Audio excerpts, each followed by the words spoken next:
Phone tapping విచారణను సీబీఐకి అప్పగించాలని demand చేశారు బీజేపీ నేతలు. తక్షణమే విచారణను పూర్తి చేసి నిందితులకు శిక్ష పడేలా చూడాలన్నారు. ఇక దేశ చరిత్రలోనే అతిపెద్ద కుంభకోణం కాళేశ్వరం అన్నారు. బీఆర్ఎస్ 10 ఏళ్లలో చేసిన పాపాలు విడిచిపెట్టవన్నారు. కేసీఆర్, రేవంత్ ఒకటేనన్నారు.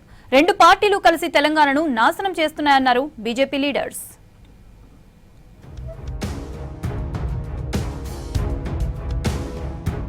బీఆర్ఎస్ హయాంలో జరిగిన ఫోన్ ట్యాపింగ్ వ్యవహారంలో తాము కూడా బాధితులమే అన్నారు మహబూబ్ నగర్ ఎంపీ డీకే అరుణ.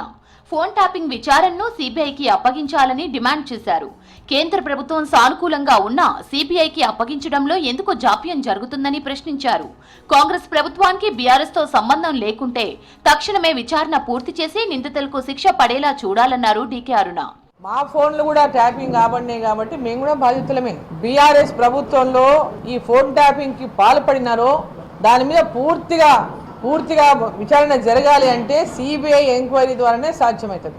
నిష్పక్షపాతంగా ఎంక్వైరీ జరగాలంటే ఈ రాష్ట్ర ప్రభుత్వం నిజంగా టీఆర్ఎస్ పార్టీతో మేము కుమ్ముక్కులేము అంటే కాళేశ్వరం పైన కానీ ఫోన్ ట్యాపింగ్ పైన కానీ ఎంబడే సిబిఐ ఎంక్వైరీకి ఆదేశించాలి. రాష్ట్ర మంత్రివర్గ సమావేశంలో తేల్చిందేమీ లేదన్నారు బీజేపీ రాష్ట్ర ప్రధాన కార్యదర్శి కాసం వెంకటేశ్వర్లు. కేబినెట్ మీటింగ్ ఎందుకు పెట్టుకున్నారో ప్రభుత్వానికే స్పష్టత లేదన్నారు.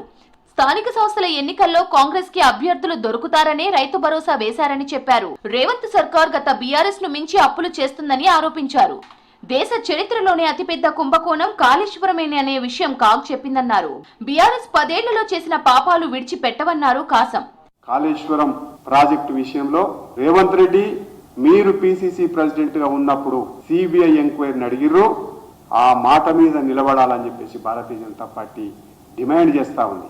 కాలయాపన చేయకుండా ఈ కమిషన్ పేరు మీదనే కాళేశ్వరాన్ని మొత్తం ఇంకా 5 సంవత్సరాలు జరుపుకోవడం కోసం ప్రయత్నం చేస్తే బీఆర్ఎస్ కు ఏ గతి పట్టిందో రేవంత్ రెడ్డికి కాంగ్రెస్ కు అదే గతి పడుతుంది.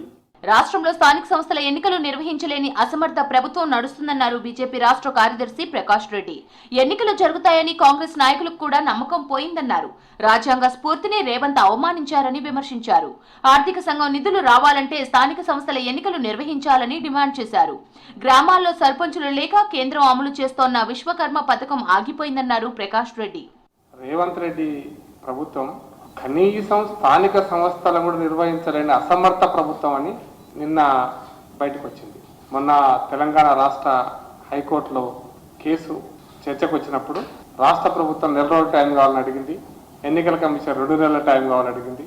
మరి ఇప్పుడు 1 నెల రోజుల టైం అయినా 2 నెలల టైం అయినా ఇంకా 6 నెలల టైం ఇచ్చినా ఎన్నికలు నిర్వహిస్తారన్నటువంటి నమ్మకం అయితే తెలంగాణ ప్రజలకు ఎక్కడ కూడా లేదు. రాష్ట్ర వ్యాప్తంగా జూన్ 25, 26, 27 తేదీల్లో రాజ్యాంగ హత్య దివాస్ అభియాన్ నిర్వహించనుంది బీజేపీ. రాష్ట్రంలోని అన్ని జిల్లాల్లో ప్రత్యేక కార్యక్రమాలకు ప్లాన్ చేసింది. 500 మండలాల్లో విద్యార్థి యువజన సమ్మేళనాలతో పాటు ప్రత్యేక కార్యక్రమాల్లో పలువురు కేంద్ర మంత్రులు, రాష్ట్ర ముఖ్య నేతలు పాల్గొంటారని చెప్తున్నారు కమలం నేతలు.